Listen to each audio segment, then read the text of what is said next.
Here's your wrestling news for January 7th, 2021. And your headlines for today include Finn Balor and Kyle O'Reilly hospitalized after NXT New Year's Evil main event. The Good Brothers invade AEW Dynamite. Top NXT talent to move to Smackdown and get involved in Roman Reigns' storyline. Brodie Lee Jr. trains with WWE stars. Finn Balor defends Goldberg's WWE return. Major health update on Vince McMahon. What's he doing these days? We want catfights and wardrobe malfunctions. WWE producer on what was wanted for female matches. Ric Flair was not supposed to trip Charlotte on Raw. Original plan before Botch revealed. Why NXT officially removed Fight Pit match from New Year's Evil. Mick Foley calls for Vince McMahon to throw Donald Trump out of WWE Hall of Fame. WWE made talent take classes to rid her of Canadian accent. Roddy Piper biopic currently under production, and more. We're kicking off with AEW Dynamite as the company's working relationship with Impact reached a new level on last night's show. After Kenny Omega defeated Phoenix in the main event of New Year's Smash Night 1, Don Callis joined Omega in the ring and showed a video of Eddie Kingston's faction taking out the other members of the Death Triangle. With Phoenix all alone, Omega was about to finish him off when Jon Moxley made the save, but he was ambushed by the Impact World Tag Team Champions Doc Gallows and Carl Anderson. Wearing their Impact gold on Dynamite, the pair finished everyone else off who tried to interfere, and the night ended with Kenny Omega bashing Moxley with a barbed wire baseball bat. The Young Bucks eventually joined them, and Omega, the Good Brothers, and the Bucks shared a monumental "Too Sweet" in a truly shocking way to end the first Dynamite of 2021. But how do you feel about the Good Brothers' debut, and which AEW teams do you want to see them face? Sound off in the comments below. Over to WWE, and it's no secret that NXT call-ups to the main roster are often hit or miss, and for every Kevin Owens, there's an Ascension. According to WrestleVotes, fans nearly saw another call-up, as on SmackDown, an NXT superstar was meant to be used in the main event segment between Owens, Roman Reigns, and Jey Uso. Their report didn't specify which superstar, but they confirmed that they did compete on last night's NXT. Sean Ross Sapp later reported that Damian Priest is scheduled to be called up very soon to WWE's main roster, but made it clear he isn't certain of the storyline Priest will be called up with. Priest is really the only talent from last night's NXT New Year's Evil that would make sense getting involved in the hottest storyline on SmackDown. We previously reported that plans for SmackDown changed when Reigns and Paul Heyman gave their views, and it's possible that the two nixed this main roster call-up. It's just as possible that a full show meant that this call-up was cut, and ultimately, only WWE officials know for sure. But what do you think of a potential Priest call-up? Or do you think he should stay in NXT? Do you think he's ready to work with Roman Reigns and Kevin Owens? Let us know in the comments. Back to AEW as the company signed Brodie Lee Jr. to a contract following the death of his father, and now the youngster is learning the ropes.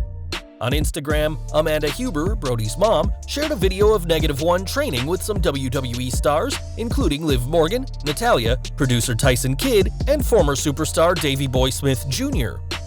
Amanda also made it clear that nobody will force him to enter the wrestling business if he doesn't want to, but if he is looking at becoming a wrestler, then being trained by the Hart family and Liv Morgan is an excellent start. NXT news next as the company hosted their New Year's Evil show, which saw Finn Balor retain his NXT title in a match with Kyle O'Reilly that left the champion bloodied. After the show went off the air, WWE confirmed that both champion and challenger were taken to a local hospital to be checked for injuries, as Balor was getting his arm checked, whilst O'Reilly required an X-ray on his jaw. These could be storyline injuries, as Balor worked on O'Reilly's jaw during the match whilst the Undisputed Era star targeted the Prince's arm, though a Fightful report stated that O'Reilly was being checked on by medics during commercials and after the match. We'll have to see what William Regal has to say about this next week, but hopefully both men will be back soon. More Balor news next, as although most people aren't happy to see Goldberg back on Raw and challenging WWE Champion Drew McIntyre, Finn Balor is on the company's side. Speaking to the Metro newspaper, the reigning NXT champion defended Goldberg's return, saying, "If we can have Goldberg on the show, if we can have anyone on the show for one night, I feel it's better one night than never. I welcome these legends with open arms." Balor's answer avoided discussing the main issue with Goldberg's return, namely that he's taking a spot that could be much more beneficial to a younger, current-day superstar, and whilst most fans would like to see Goldberg for one night like Balor said, that's not what's happening. It'd be interesting to see what Balor's response would be if he were booked to drop his NXT title to a part-timer legend, but until then, the Prince has no problem with Goldberg's return. One superstar not happy to see Goldberg back is King Corbin, who made his feelings known on Instagram. When WWE's account said that Goldberg wants his 5th World Championship, the King replied with a sarcastic, "Awesome," along with a straight-faced emoji. Corbin joins Retribution and Riddle in being publicly against Goldberg's return, as the Hall of Famer's comeback is making for some strange alliances amongst WWE's roster. Now, we previously reported that Vince McMahon was dealing with some health issues, with Jim Ross expressing concern about his health, but it seems the details from Ryback about the 75-year-old chairman have been greatly exaggerated. According to a source, the chairman is doing okay. As they said, "Vince is fine. He still trains hard and might forget some things here and there, but that's because he has so many things on his plate. There's nothing about him that feels different other than he has aged just like all of us age. I think because of COVID, he gets more time to sleep since he doesn't have to travel as much, but that is the only thing that has changed about him." We are pleased to hear the boss is doing well, and whilst some fans may want to see him relinquish control of WWE in the near future, it's known that the boss plans on running WWE until he's physically unable to do so. It wasn't too long ago that WWE's women's division was seen as the worst part of the company's production, and this week, WWE producer Fit Finlay spoke about how WWE treated the women of the past. A former US champion, Finlay performed in WWE from 2005 to 2010 and was signed as a producer in 2012, and he played a huge role in the evolution of women's matches from bra and panties and fighting in gravy to traditional in-ring competition. Speaking on Sitting Ringside with Dave Penzer, Finlay spoke about his role working with the women, saying, "I was assigned to the girls, and I was there when they had to do bra and panties matches and lingerie matches and pillow fights and Thanksgiving dinner matches. This really was not in my wheelhouse and was not who I am. I did it and tried my best at it. The girls were doing good, but I was getting embarrassed telling the girls how to strip each other off on a sunset flip. Eventually, I got the girls and sat most of them down, and I was like, hey, I don't know how you feel about this, but I'll tell you how I feel. I told them I was embarrassed about not the job, but about how to talk to a girl and tell them how to take their clothes off in a wrestling match. It was degrading to them. We all agreed, hugged, and had a plan to teach them how to wrestle. That's what we did. I got my wrist slapped and was told, this is not what we want. We don't want girls wrestling like guys. We want them pulling hair and having catfights and wardrobe malfunctions. I would back off for a day or two, and then we'd go back to wrestling. Stubbornly, I kept plugging on. Then, of course, they decided that they did want a women's wrestling division, and it's their idea, right? I sparked the flame, I guess. Nowadays, WWE's women's division is one of the company's most well-received parts. And what do you think of Vince McMahon's decisions regarding the women, both past and present? Let us know in the comments. Back to the present, and this month, WWE will host the Royal Rumble event, and Skybet have shared their odds for the men's Rumble match. Daniel Bryan is the favorite to win with 2-to-1 odds, and this should come as no surprise given that he's made his intentions to take Roman Reigns down clear. In the odds, Bryan is followed by Big E and Keith Lee, who both have odds of 9-2, and Edge and Brock Lesnar, who both have 6-1. But who would you like to see win both the men's and women's Royal Rumbles? Sound off below. WWE news next, as Ric Flair cost his daughter Charlotte her match this week when he accidentally tripped her, but that wasn't what Creative initially had in mind. During Wrestling Observer Live, Bryan Alvarez revealed that the original plan was for Flair to trip Peyton Royce, but the spot's timing and positioning was botched.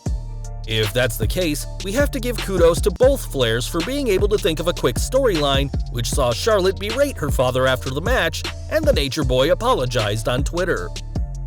If Rick was meant to trip up Peyton, then that implies that Charlotte was meant to win the match instead of Royce, but whatever the case, things on Raw clearly didn't go according to plan. Speaking of the women's division, fans haven't seen Mickie James in action since her nose got broken last October, but now she's cleared to compete again. James recently returned to TV for Legends Night despite being a member of the active roster, and hopefully WWE will make the most of the veteran in their women's division. NXT news next, as last night's show was a huge event for the brand, though one match didn't make the cut. In an announcement on Twitter, William Regal announced that the fight pit was off, as Timothy Thatcher had injured himself during training. This wasn't too surprising, as prior to the announcement, WWE had purged all promotional material for the fight pit from social media, and it's unclear whether this match will happen at some point down the line. Speaking of the Gold brand, last night's show saw a historic announcement made as William Regal confirmed that a women's Dusty Rhodes Classic is coming soon. Traditionally, the tag team tournament has been for male superstars only, and with NXT TakeOver 33 confirmed for Valentine's Day, there's plenty for NXT fans to get excited for. We're going political next, as a riot of Trump supporters marched on the Capitol building yesterday based on the president's unproven claims of widespread voter fraud, and Mick Foley has seen enough. With the Senate forced to evacuate due to the chaos caused by the rioters, the hardcore legend made a request on Twitter, saying, "Hey Vince, how about throwing this sorry out of our Hall of Fame, at Vince McMahon?" Trump was inducted into the celebrity wing of the Hall of Fame in 2013, though WWE haven't brought this to the public's attention in recent years, and time will tell whether the chairman grants Foley's request. AEW news now, as next week's second night of the New Year's Smash has a stacked card. Darby Allin vs. Brian Cage will headline next week's show for Allin's newly redesigned TNT Championship, whilst Miro and Chuck Taylor will square off, and if Chuck loses, he'll become Miro's young boy until the wedding of Kip Sabian and Penelope Ford. Marco Stunt and Jungle Boy will face FTR, whilst NWA Women's Champion Serena Deeb will defend against Ty Conti. With a Dr. Britt Baker waiting room segment with Cody Rhodes and Eddie Kingston vs. Pac confirmed, next week's show will be a huge second night of their New Year's Smash. That's not to say that this week's edition of Dynamite wasn't big, as Cody Rhodes faced Matt Sydal, and the former TNT champion even got a rap entrance from Snoop Dogg, as well as a big assist after he won. Post-match, Serpentico and Luther invaded the ring, though Luther was chased away before Sydal nailed Serpentico with a kick that laid him out. It appeared that Sydal was going to climb to the top rope, but Snoop took his place and hit a big splash off the top rope before Rhodes added insult to injury with a 3 count. The rap legend clearly had fun on AEW as he ran to say hello to the commentators, and given that the DOGG and Cody have worked together on the Go Big show, this may not be his last foray on AEW programming. One person fans are expecting to join AEW eventually is Renee Paquette, though she may sound very different to what fans heard when she was in WWE. Speaking on her Oral Sessions podcast, Renee said that WWE made her take classes to get rid of her Canadian accent. And do you think this was fair of WWE? Sound off in the comments. And finally today we're ending with Roddy Piper, who was a mainstay of wrestling in the 80s and early 90s, and now a new biopic is under production, allowing fans to see the larger-than-life character in a new light. During an interview with the This Is Important podcast, Kyle Newacek spoke about the project, saying, "The Rock's company, $7, is doing Rowdy Roddy. I'm actually attached to it now. They came to me with the idea of doing a Roddy Piper project. It's with The Rock's company and also Jimmy Kimmel's company. I'm attached to direct it. They're not looking for another director at this time because if and when it gets made, I'm the guy. We're all about casting right now." Newacek is known for being an actor, writer, director, and producer on Workaholics, whilst $7 Productions does have experience with wrestling biopics, as they created the Paige biopic, Fighting With My Family. It's unclear when this Piper biopic will be released, but it's still cool to see that the Rowdy one's legacy lives on all these years later.